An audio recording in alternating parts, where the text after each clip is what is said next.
నేను రేణు దేశాయ్ గారు ఒక ప్రెస్ మీట్ పెట్టి ఆవిడ బాధ అంతా వెళ్ళగెక్కారు. కుక్కల్ని అలా చంపితే ఎలా, కుక్కల్ని ఇలా చంపితే ఎలా అని. పర్సనల్ లైఫ్ గురించి ఎవరు మాట్లాడకూడదండి.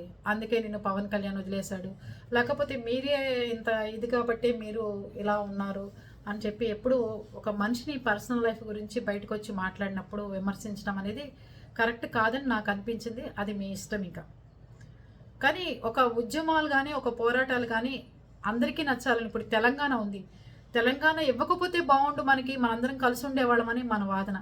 అవతల వాళ్ళకి మాకు సపరేట్ తెలంగాణ కావాలి అని వాళ్ళకి అనిపించింది. అలాగే మనుషులందరికీ కుక్కల విషయంలో నేను చెప్పేది ఒకటే, ఎవరికైనా సరే రోడ్ల మీద విపరీతంగా కుక్కలు పెరిగిపోవడం వాస్తవం. బండ్ల కింద పడుతున్నాయి, కార్లు వెంబడిస్తున్నాయి, కిందకి దిగి ఏదన్నా ఎమర్జెన్సీ అయితే కార్లు వెంబడి హైవేలో పరిగెడుతుంటే వాటికి ఎక్కడ దెబ్బలు తగులుతాయో, వాటికి ఎక్కడ మనం గుద్దుతామో అని చెప్పి, మనకెక్కడ పాపం చుట్టుకుంటుందేమో అని చెప్పి కార్లు ఇలా ఇలా పోనిచ్చి కూడా మనము హైవేలో తిరగాల్సిన పరిస్థితి వచ్చింది. విపరీతంగా కుక్కలు పెరిగిపోవడం మాత్రం జరిగింది. అలాగని కుక్కల్ని చంపుకుంటూ వెళ్ళిపోవడం కూడా కరెక్టా అంటే, మేకలను తీసుకెళ్ళిపోతున్నాయట, పసిపిల్లల్ని కొరికేస్తున్నాయి, లేకపోతే కోళ్ళని తింటున్నాయి, ఎంత నష్టం కలిగిస్తున్నాయి. ఎంతోమంది ఎవరు దానికి సేవ చేయకుండా అయితే బయట జనాలు లేరండి. హైవేల్లో పెట్రోల్ బంకుల దగ్గర పెట్టిన షాపుల్లోంచి కూడా బిస్కెట్ ప్యాకెట్లు కొనుక్కొచ్చి ఒక 100 రూపాయల పైనే వాటికి బిస్కెట్లు కొని పెడుతున్న మనుషులు కూడా ఉన్నారు. అందరూ ఎక్కువ జంతు ప్రేమికులే వచ్చి ఏదో చేసేస్తున్నారు ప్రపంచానికి అంటే మాత్రం నేను కరెక్ట్ కాదంట. జంతు ప్రేమికులు మనకి ఏదన్నా జరిగినప్పుడు చేస్తున్నారు. రోజు కనీసం అందరూ బళ్ళ మీద వచ్చి, బైకుల మీద వచ్చి, కార్లలో వచ్చి ఎంతోమంది ఫుడ్ పెడుతున్న వాళ్ళు కూడా ఉన్నారు కుక్కలకి. అప్పుడు జంతు ప్రేమికులకే వచ్చి ఇన్ని కుక్కల్ని రక్షించట్లేదు కదా. కానీ నేను చెప్పేది ఏంటంటే, చంపడం అయితే తప్పే కాదని అన్నాం. కానీ పిల్లల్ని కరిచినప్పుడు, వాటికి వ్యాక్సినేషన్ లేనప్పుడు, వాటికి అందుబాటులో లేనప్పుడు ఏది ఖర్చుందో దాన్ని తీసుకెళ్ళి చేయండి. మీరు బైక్ యాక్సిడెంట్లు అవుతున్నాయి, ఒక మనిషి రేప్ చేస్తే తక్కిన వాళ్ళందరినీ చంపుతున్నారా? ఒక మనిషిని ప్రాణం ఎంత విలువైంది? మరి మనకు కూడా ఒక మనిషి ప్రాణం విలువైంది. ఒకడు రేప్ చేసి 3 ఏళ్ల పాపని 4 ఏళ్ల పాపని చంపేస్తుంటే మగవాళ్ళందరినీ మీరు చంపుతున్నారా అని అడిగారు. నిజంగా ఆవిడ వేసిన 2-3 క్వశ్చన్స్ కూడా చాలా హృదయానికి హత్తుకుని ఆలోచింపజేసే క్వశ్చన్సే వేశారు. చాలా మంచి విషయాలు కూడా మాట్లాడారు ఆవిడ. కానీ మనిషి ప్రాణము కుక్క ప్రాణము ఒకటి కాదని జనాలు నిరూపిస్తున్నారు. మనం బిల్డింగ్లో కూర్చుంటాం, మన పిల్లలు కార్లు ఎక్కుతారు, వెళ్ళిపోతుంటారు. 24 గంటలు రోడ్డు మీద బ్యాగ్ తగిలించుకుని వెళ్తున్న పిల్లల పరిస్థితి ఏంటి? బైక్ మీద తల్లి కూర్చోబెట్టుకుంటే బైక్ ఏదో గుద్ది వెళ్తుంది, కుక్కకి అది గుర్తు పెట్టుకుంటుంది. ఆ వైట్ కలర్ బైక్ ఏది కనపడ్డా వాటి వెనకాల పరిగెడుతుంటుంది. పిల్లలకి కాళ్ళు పట్టుకుని, పిక్కలు పట్టుకుని పీకేస్తూ, చెవులు కొరికేసి, మొహం కొరికేసి, కళ్ళు పీకేసి ఎన్నో సందర్భాల్లో చచ్చిపోతున్నారు. ఎయిడ్స్ కన్నా మందు ఉంది కానీ ర్యాబీస్ వ్యాధికి మందు లేదు. మా ఇంట్లో కూడా చింపు పప్పి ఉంది. దానికి జిల్లా స్థాయి ఆఫీసర్ల చేత మేము వైద్య పర్యవేక్షణలో ఉంటుంది. అది దానికి చిన్న చితక డాక్టర్ల చేత మేము వైద్యం చేయించాం. ప్రతి వారం రోజులకి దాని సింటమ్స్ ఏంటి, అది ఎలా ఉంటుంది, దానికి ఎలాంటి ట్రీట్మెంట్ జరుగుతుంది, దానికి ఏ రకమైన వ్యాధి ఏమైనా సోకిందా, అంతా బాగానే ఉందా, దాని స్కిన్ బాగుందా, దాని కళ్ళు బాగున్నాయా, దానికి అంతా మొత్తం టోటల్ బాడీ చెకప్ జరుగుతుంది. దానికి చింపుకి వారానికి ఒక రోజు జిల్లా స్థాయి ఆఫీసర్తో. అంటే ఎందుకంటే అది గొప్ప, అది నేను గొప్ప అని చెప్పట్లా.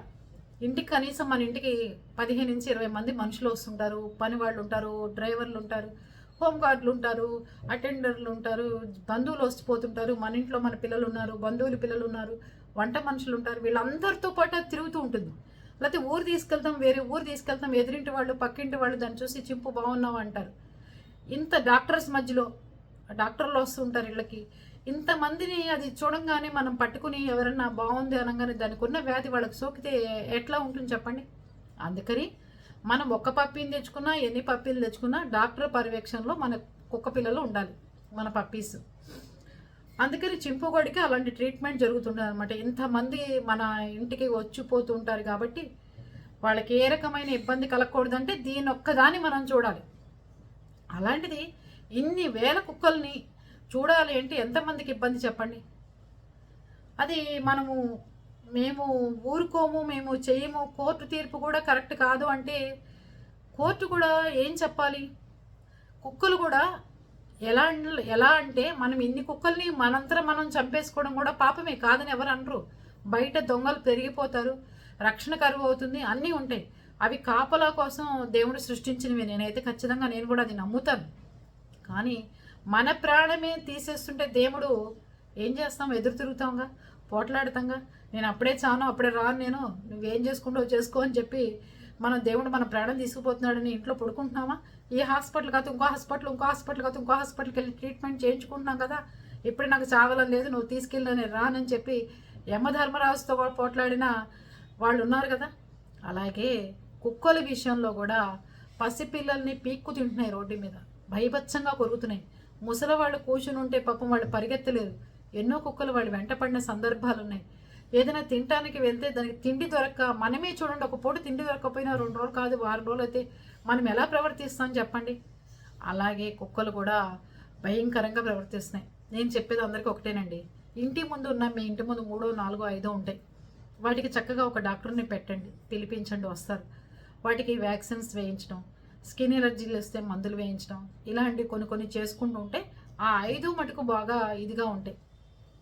ఇంకోటి, భయపడకుండా ఫస్ట్ చేయాల్సింది కుక్కలు కనబడ్డప్పుడు వాటి మీద వాటర్ జల్లటం, కుక్కల మీద వాటి కళ్ళల్లోకి చూడకుండా ఉంటే, వాటి కళ్ళల్లో కనుక మనం కళ్ళు పెట్టి చూడకుండా ఉంటే అవి మనం ఏమీ చేయమండి.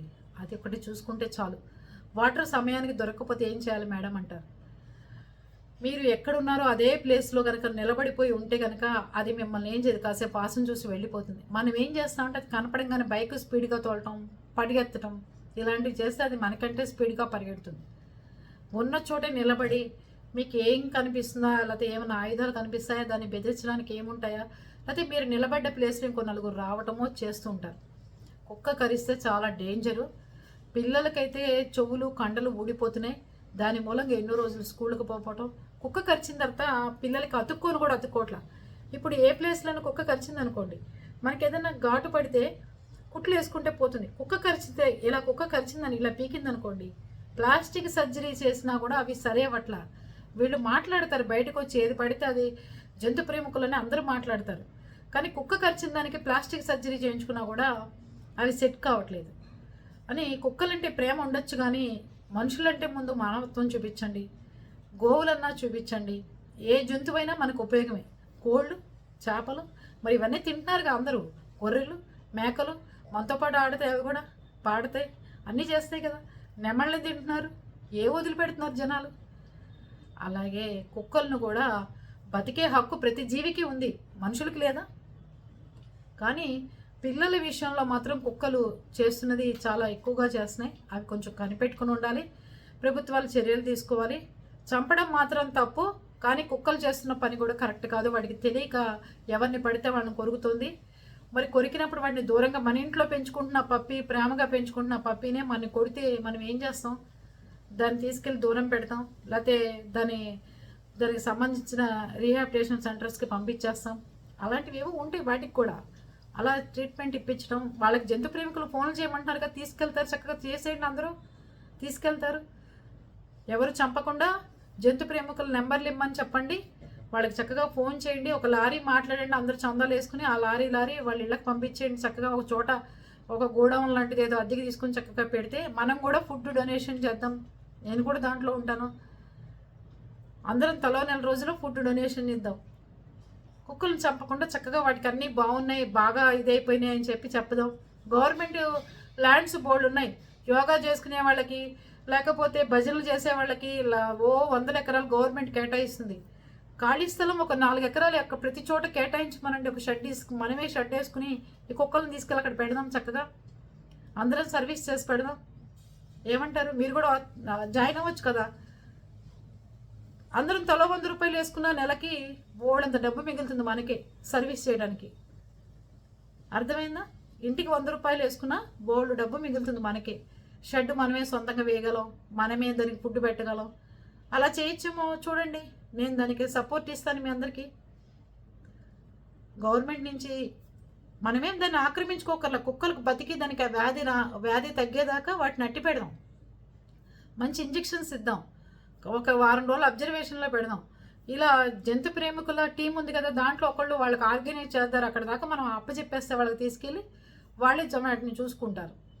అంతేగాని పిల్లల్ని కరిచి పెద్దవాళ్ళని ఇబ్బంది పెట్టి వెంబడిపడి మీదపడి అమాంతం ఇళ్లల్లోకి దూకేస్తుంటే పెద్దవాళ్ళకి ఏం చేయాలో తెలియక ఇలా చాలా జరుగుతున్నాయి. అందుకని కుక్కల విషయంలో ప్రతి ఒక్కళ్ళు వ్యతిరేకంగా ఉన్నారు. అది పోవాలి అంటే మనం కూడా కొన్ని కొన్ని ప్రయత్నాలు చేద్దాం. ఓకేనా?